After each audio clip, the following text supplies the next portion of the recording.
Assalamualaikum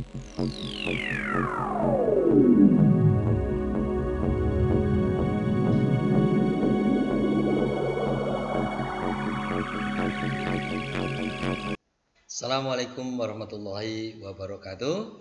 Selamat berjumpa kembali dalam pembelajaran akuntansi kelas 12 semester 1 dalam pembahasan perusahaan jasa. Salam metal akuntansi. Salam metal akuntansi. Harta sama dengan utang plus modal. Tema pembahasan kita kali ini yaitu tentang buku besar, di mana dalam pertemuan yang lalu kita telah membahas tentang jurnal umum. Dari jurnal umum kemudian kita akan pindahkan ke dalam buku besar. Nah, apa itu buku besar? Pengertian buku besar merupakan kumpulan akun-akun yang sejenis yang disusun sedemikian rupa untuk mempermudah menemukan jumlah akun yang dicari. Jadi buku besar adalah buku yang mencatat khusus akun-akun yang sejenis yang terdapat di dalam jurnal. Proses pemindahan dari buku besar dari jurnal umum ke dalam buku besar dinamakan posting. Posting adalah merupakan proses pemindahan pencatatan dari jurnal ke dalam buku besar sesuai akunnya masing-masing. Kemudian fungsi buku besar, satu, mencatat secara rinci setiap jenis harta, utang, dan modal beserta perubahannya.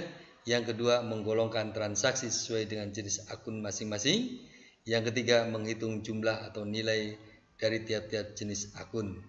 Yang keempat, mengikhtisarkan transaksi ke dalam akun yang terkait sehingga dapat menyusun laporan keuangan. Macam-macam bentuk buku besar. Buku besar ada bentuk T sederhana, di mana formatnya itu sama seperti huruf T. Di sebelah sisi kiri ini untuk mencatat kelompok debit dan sebelah kanan untuk mencatat kelompok kredit, di mana di atasnya untuk menuliskan nama akun yang akan kita catatkan ke dalam buku besar, misalnya kas. Kemudian jangan lupa kita harus mencantumkan kode akunnya, ya, bisa di sisi kanan ataupun di sisi kiri. Kemudian ada bentuk dua kolom, buku besar bentuk dua kolom, di mana sering disebut buku besar sebelah menyebelah. Di sebelah kiri ada tanggal keterangan rep debit atau jumlah. Jumlah ini untuk mencatat kelompok debit, dan sebelah kanan ada tanggal keterangan rep ada jumlah, dan jumlah ini disebut untuk mencatat kelompok kredit. Kemudian bentuk buku besar tiga kolom, di mana ada penambahan saldo, ya, ada tanggal keterangan rep debit kredit saldo. Saldo adalah selisih atau sisa di antara debit dan kredit. Jadi lebih besar mana antara debit dan kredit, maka sisanya dinamakan saldo atau selisihnya dinamakan saldo. Kemudian ada buku besar 4 kolom, di mana ada penambahan saldonya di sini. Kalau di sini kita belum harus memperjelas di mana saldonya yang dimaksud apakah saldo debit atau saldo kredit. Nah, untuk mengetahui kalau di 3 kolom ini debit kreditnya mana yang lebih besar, maka itulah saldonya. Kalau lebih besar debit maka saldonya saldo debit, lebih besar kredit maka saldonya saldo kredit. Sementara kalau dibentuk 4 kolom, di sini saldonya sudah terpisah.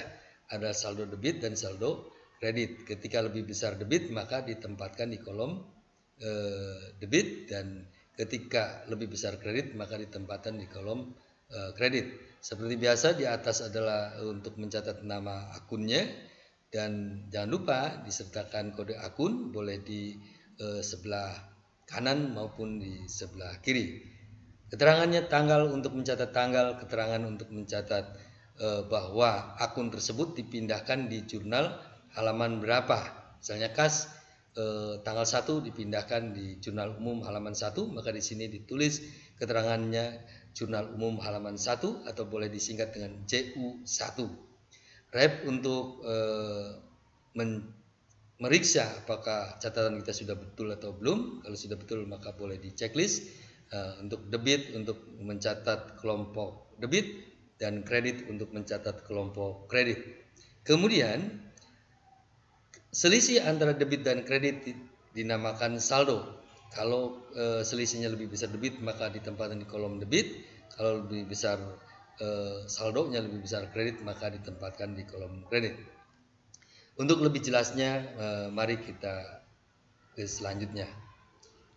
Sebelum kita mencatatkan ke dalam jurnal ke buku besar dari jurnal, sebaiknya kita tahu dulu rumus untuk penghitungan di dalam buku besar. Yang pertama, apabila debit ketemu debit, maka ditambahkan atau bertambah.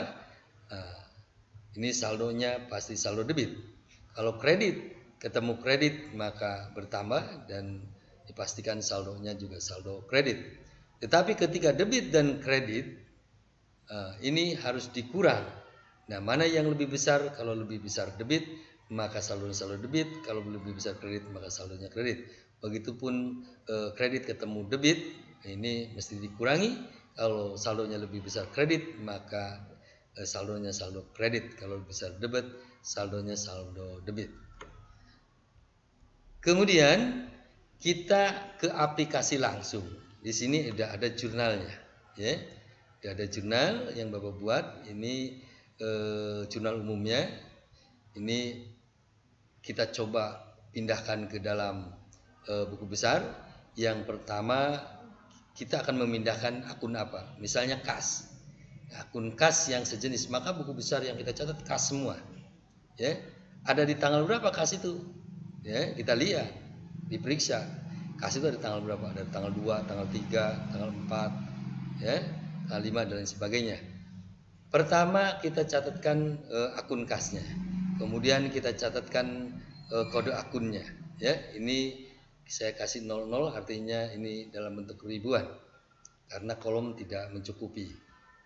Pertama kita catatkan kasnya, kemudian kita mencatat kode akunnya. Setelah kode akun dicatatkan, baru kita membuat format buku besar. Ini adalah format buku besarnya, ya. Setelah format buku besar dibuat, baru kita pindahkan tanggal-tanggalnya yang ada akun kasnya. Di tanggal 2, di tanggal 3 dan sebagainya, pindahkan semua ke sini. Ya, kita jangan berpikir ke nominal dulu, ya. Setelah itu baru kita pindahkan jurnal umum itu dari halaman berapa. Kita pindah ini katakanlah halaman 1, ya. Karena kalau transaksi yang sebenarnya tiap hari mungkin ada tanggal 2-nya itu mungkin ada puluhan transaksi, maka kita catatkan di sini tanggal-tanggalnya, ya. Ini halaman 1. Pindahkan. Kemudian setelah itu baru setelah mencatatkan tanggalnya, baru kita mencatatkan nominalnya. Nah, kita periksa tanggal 2 ini kasnya ada di debit atau kredit. Ya, ternyata tanggal 2 adalah di debit, maka kita catatkan di kolom debit. Kita catatkan di kolom debit. Kemudian selisihnya berapa? Saldonya berapa?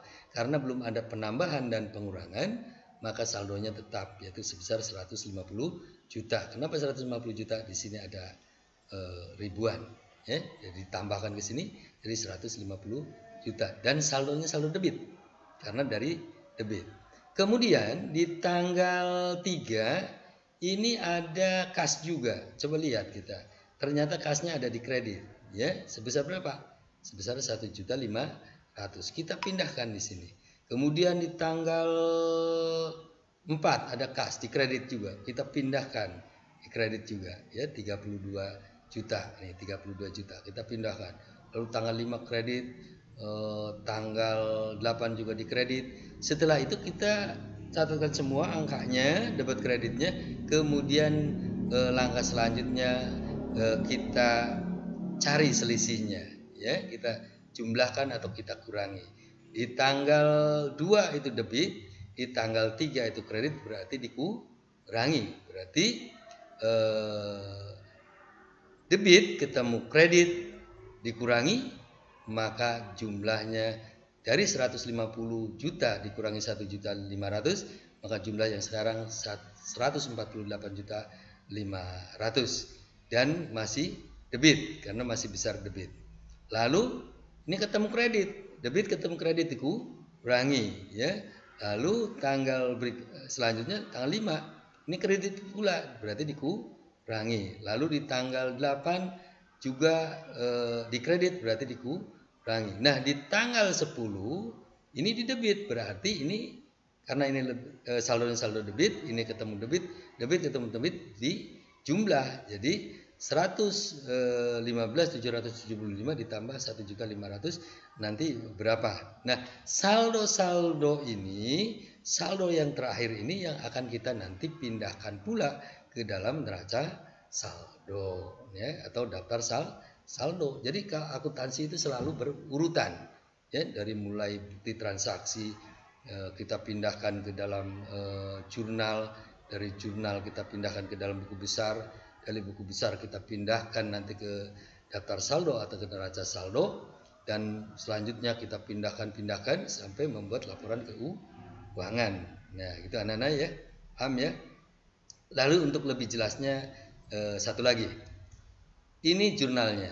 Nah, kita pindahkan pertama piutang ya, kita tuliskan piutang, lalu buatkan catatkan kode akunnya, kemudian kita buatkan format buku besarnya, lalu piutang ada di tanggal berapa ya, ini tanggal berapa. Nah, ini kebetulan Bapak samakan ya, hurufnya ada di tanggal 20, maka di sini tanggal 20. Karena tidak hanya satu di sini, maka cukup satu saja, berarti saldonya 2.500.000 karena ini debit, berarti saldonya piutang itu di debit. Kemudian perlengkapan ya, perlengkapan. Kita cari perlengkapan di mana? Nah, adanya di tanggal 3. Nah, perlengkapan. Maka kita catat dulu perlengkapannya, kodenya, lalu tanggalnya, baru nominalnya. Karena ini debit, maka saldonya saldo debit. Begitu peralatan di sini. Peralatan ada di mana?